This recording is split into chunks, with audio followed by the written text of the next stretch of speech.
para além das eleições, uma vez que o sistema capitalista, neste momento, está vivendo a sua mais grave crise. E é neste momento também que ele procura jogar todo o ônus dessa crise na conta dos trabalhadores.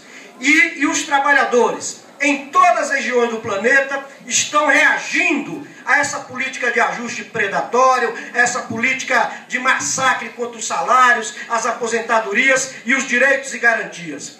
Desta forma, então, é fundamental que esta unidade política, que já vinha se dando nas ruas, no movimento sindical, no movimento estudantil, nos movimentos sociais, ela também se dê para além das eleições, porque é fundamental nós estarmos unidos, até porque o Brasil não está blindado diante da crise, até porque também aqui já começa a haver um ascenso de lutas sociais. Nós tivemos greves generalizadas por várias categorias do país e estamos agora com várias categorias em greve, funcionários públicos, professores universitários, e quanto mais a esquerda estiver unida, é melhor para que nós possamos construir esta unidade, para que nós possamos construir uma alternativa que abre espaço para uma nova sociedade, a sociedade socialista.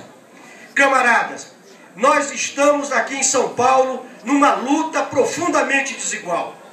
De um lado, nós temos os partidos da ordem, os partidos que recebem dinheiro das empreiteiras, das multinacionais, dos bancos, os partidos que corrompem e que sempre praticaram a demagogia antes das eleições e governaram para as oligarquias. E deste lado de cá, nós temos a frente de esquerda, nós temos a unidade de duas organizações políticas que têm uma perspectiva diferente para a sociedade brasileira e para São Paulo. Nós temos a unidade daquela militância que não se vende e não se rende, daquela militância que é o maior capital político desta candidatura, é aquela militância que vai fazer a diferença. Nós temos certeza que se esta militância aguerrida, se essa militância que sempre fez a diferença em todas as eleições, assumir de fato essa candidatura, assumir de fato a constituição de comitês familiares, comitês de bairro, comitês nas escolas, comitês nas universidades,